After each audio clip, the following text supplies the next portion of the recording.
اور اس سے پہلے حکومت نے ایک ڈرامہ بھی رچایا تھا ان کے پرزنرز وین پر حملہ کرنے والے، یہ وہی لوگ ہیں سارے، اور وہ بھی ڈرامہ میڈیا نے بری طرح فلاپ قرار دے دیا تھا کہ جو لوگ انہوں نے حرکتیں اس میں کی تھی۔ اس کے علاوہ جناب اگلی بات میں آتا ہوں یا افریدی صاحب کی بات کی طرح، لیکن اس سے پہلے مریم نواز صاحبہ نے اسموک کے ایشو پر بھارت سے ڈپلومیسی کی بات کی کہ ہمیں انوائرمنٹ ڈپلومیسی مشرقی پنجاب کے ساتھ کرنی چاہیے، وہاں کی وزیر اعلیٰ کو مجھے خط لکھنا چاہیے، اور یہ انسانی جانوں کا مسئلہ ہے۔ کیا دہشت گردی میں انسانی جانیں نہیں جاتی؟ کیا انسانی جانوں کو بچانے کا فرض صرف مریم نواز شریف کا ہے؟ جب گنڈا پور صاحب نے افغان سفیر کے ساتھ اور ان کے عملے کے ساتھ کے پی ہاؤس میں ملاقات کی تھی تو پھر اتنے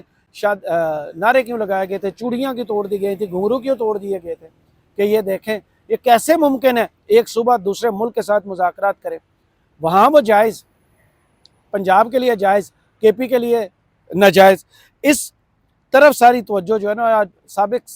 جو اسپیکر قومی اسمبلی اسد قیصر صاحب، انہوں نے وان میں آواز اٹھائی اور ریکارڈ پر لائے کہ یہ کیا ہو رہا ہے۔ انہوں نے کیا کہا سنیے۔ میڈم مریم نواز نے اسٹیٹمنٹ دیا تھا پرسوں، اس نے کہا کہ ہم اسموک کا بڑا ایشو ہے اور ہم چاہتے ہیں کہ اس کی کوئی سرحدات نہیں ہوتی، اور انہوں نے جو پنجاب کی حکومت ہے انڈیا کی، اسے کہا کہ اس پہ ہم جوائنٹ کام کرنا چاہتے ہیں۔ شکریہ۔ ہمیں اس کی اسٹیٹمنٹ پہ اعتراض نہیں ہے، میں صرف ایک پوائنٹ واضح کرنا چاہتا ہوں۔ جب ہمارے چیف منسٹر نے بات کی کہ ہم افغانستان کے ساتھ بات کرنا چاہتے ہیں کیونکہ وہاں ہماری موت اور زندگی کا مسئلہ ہے، وہاں ہمارے روزگار کا مسئلہ ہے، کاروبار کا مسئلہ ہے، تو اس پہ یہاں کی جو ڈیفنس منسٹر نے جو شور مچایا، انہوں نے کہا یہ تو بہت بڑا انہوں نے بغاوت کی ہے، ایک صوبہ کس طرح دوسرے ملک کے ساتھ بات کر سکتا ہے؟ تو آپ بات کریں تو وہ واقعی، اور ہم اگر اپنی موت اور زندگی کی بات کریں تو اس پہ آپ جو نہ سمجھتے ہیں کہ آپ نے غداری کی ہے، اسٹینڈرڈ ایک ہونے چاہیے۔ جو مریم نواز بات کر رہی ہے، اس طرح علی امین نے بھی بات کی تھی، منسٹر نے کہا تھا کہ اس وقت ہمارے کاروبار بند ہیں، جس طرح کا ہماری جو لا اینڈ آرڈر کی صورتحال ہے، ہمیں ضرورت اس بات کی ہے کہ ہمیں افغانستان کے ساتھ کاروبار کرنے کی اجازت دی جائے۔ جناب اجازت مل جائے لیکن پھر بھی وفاق کا حصہ تو اس میں ہوگا۔ وہ وفاقی حکومت جو پی آئی اے کو 10 ارب میں بیچنے پر تلی ہوئی تھی، اس کی حکومت، اس کے وزیر اعظم اور صدر کے لیے جناب 2 جہاز جو ہیں وہ 1 ارب 80 کروڑ کے لیے ان کی گرانٹ کی منظوری دے دی گئی۔ وہ ملک جو آئی ایم ایف کے ساتھ ایک گھٹنے ٹیک کے بیٹھا ہوا ہے، ناک سے لکیریں نکال رہا ہے، جہاں کی معیشت تباہ ہو چکی ہے،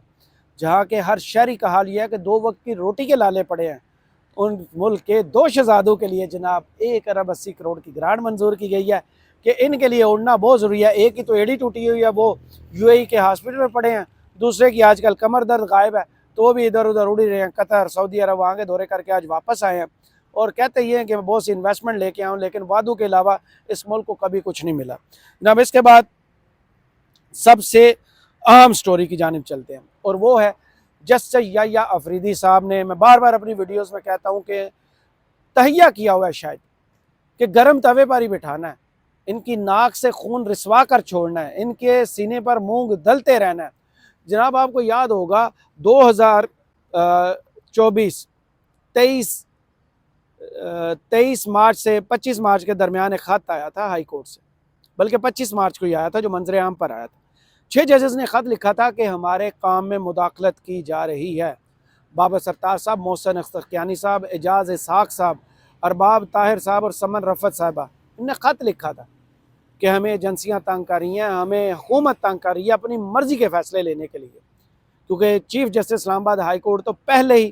انگلیوں کے اشاروں پر چلنے والے تھے۔ انہوں نے عمران خان کا کوئی کیس سننے سے انکار کر دیا تھا، بلکہ دبا کے اس کے اوپر پیپر ویٹ بن کر بیٹھ گئے تھے، اور وجہ بنی تھی ٹیریان وائٹ کیس، لڑائی کی وجہ ان 6 ججز اور ہائی کورٹ کے چیف جسٹس کے درمیان۔ وہ لڑائی اتنی بڑی کہ باہر سے کالز آنا شروع ہو گئی، باہر سے مطلب آپ سمجھ رہے ہیں، کالز آنا شروع ہو گئی ان ججز کو، اور حکومت کی طرف سے جب دباؤ آیا تو انہوں نے سپریم کورٹ کے قاضی صاحب کے نام ایک خط لکھ دیا، اور اس خط میں سارا معاملہ لکھا، اور ساتھ یہ بھی بتایا ہمارے پاس تمام کے تمام جو ہے وہ شواہد اور ثبوت موجود ہیں، اگر ہمیں آپ موقع دیں، فورم پہ بلائیں، کونسل کا اجلاس بلا لیں سپریم جوڈیشل کونسل کا، تو ہم یہ معاملہ پورے پاکستان کی ہائی کورٹس کے ممبرز کے سامنے رکھنا چاہتے ہیں۔ چاروں ہائی کورٹس نے سپریم کورٹ کو خط لکھے کہ ہم ان کے ساتھ کھڑے ہیں، مداخلت ہو رہی ہے، سب نے اپنا اپنا قصہ سنا دیا کہ ہمیں کہاں سے فون آتے ہیں،